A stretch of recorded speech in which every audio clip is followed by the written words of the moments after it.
Hey, what's up guys? Jake with Legacy 4x4 here again, and today we're going to be working on the third video for my shop extension project. Alright, so today we're going to be predominantly working on the door for the shop on this side here. There's no more wall on the inside, I'll show you guys that in a little bit here. So we need to have something along here to provide the coverage for the shop onto the middle. This is going to be a pretty simple barn door. It's an 8 foot by 8 foot opening, so we're going to do an 8 foot by 8 foot barn door to cover all of the extra space. We're going to make a little locking mechanism, and then we got a couple other small projects to knock out today as well on the inside. Anyways, with that said, let's go and get started.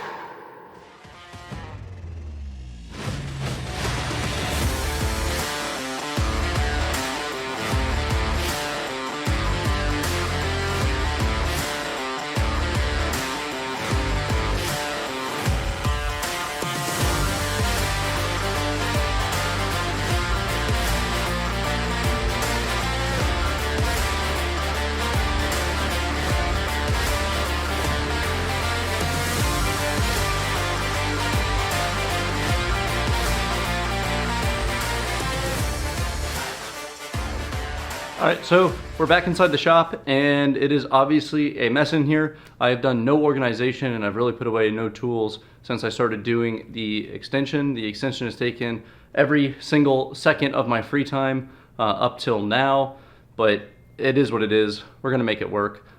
Anyways, moving on, we got to make the handle. So the handle for this door is going to be a piece of rebar. I had a 12-inch piece of it on the table here, sitting in one of the buckets. And then I just picked up a piece of 1/8 inch out of the plasma cutter that was about the right size. And now we're going to cut down this 1/8 inch down to a 4-inch by 10-inch plate, drill 4 holes in it, and then we're going to use the rebar and we're going to make a little handle out of it. It should be a nice, simple kind of like look, and should look nice and rusticy on the side of the store. So let's go ahead and get started with that, guys.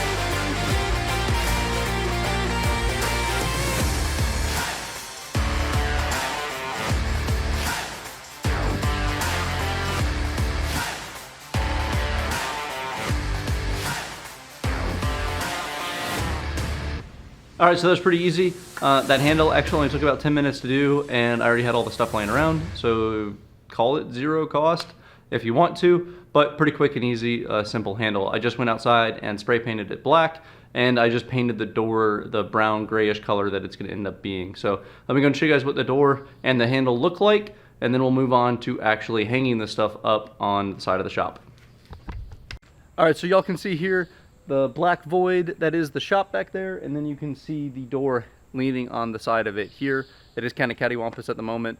The door is kind of heavy, but it is made out of deck wood, just because that was what was cheap and available. And so you can see that this is what it looks like. A very simple design.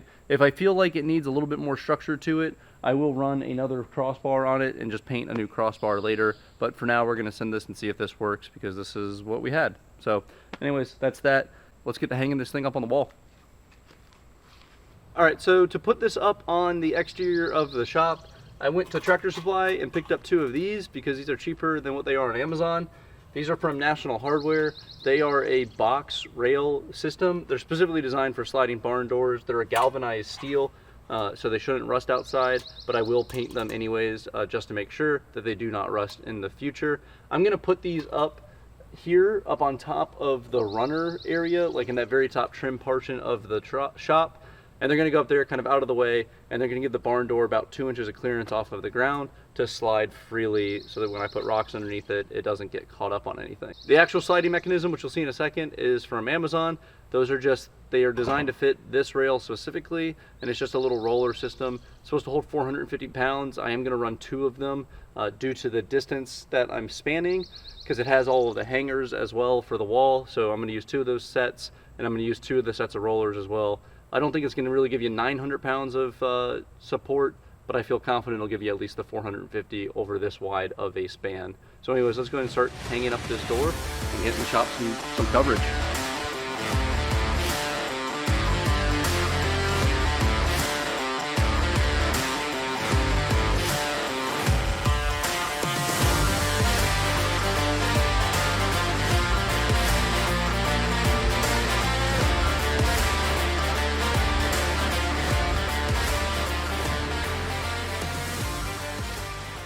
All right, so to hang up this barn door, what I'm gonna be using is some hardware that I picked up off of Amazon.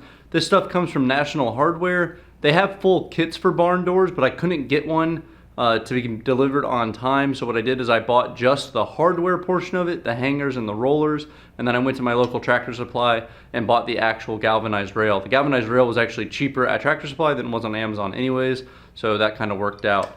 I already hung the rail. As you guys just saw, I just put that up there real quick. I used a 2x4 as a backing, drilled that with some 4.5-inch lag bolts into the studs, spaced out about 16 inches. So there's like a total of, let's see, it's a 16-foot run. So there's about 10 or 11 total 4.5-inch lag bolts holding that 2x4 into the siding and into the stud of the shop. And then through that, to hang on the hangers, I actually then just used these little 3-inch lag bolts that came with the kit and sank those through the 2x4 and then into the plywood siding of the shop. That is how the directions for this kit recommended to do it. I went ahead and just followed that. I think it's gonna work just fine. I added in some additional lag bolts in order to make this happen. I am using 2 of these kits to do this door just because of the size and the span that this door is gonna be going. So I did order 2 of these kits. They're like 50 bucks or so on Amazon per.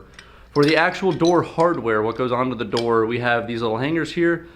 I just put this one together. I'll show you guys me putting the rest of these together once we start to hang the door. These are pretty simple. They've got a little 4-wheel roller up here with, looks like Delrin on the inside here that it spins on. I just ran one of them without any weight on it through the track to check it, and it seems to roll just fine and didn't seem to have any issues with that.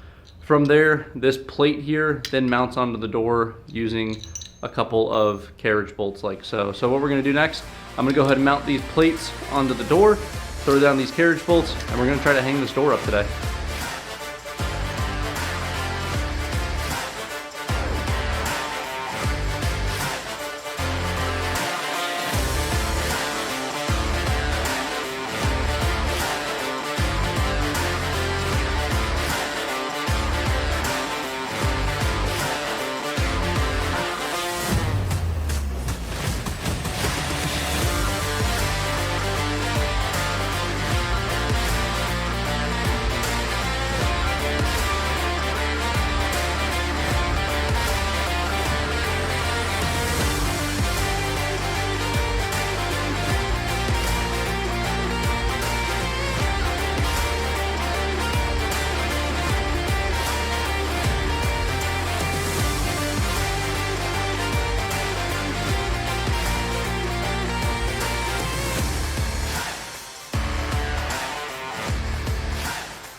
All right, guys, unfortunately, I got to end this here.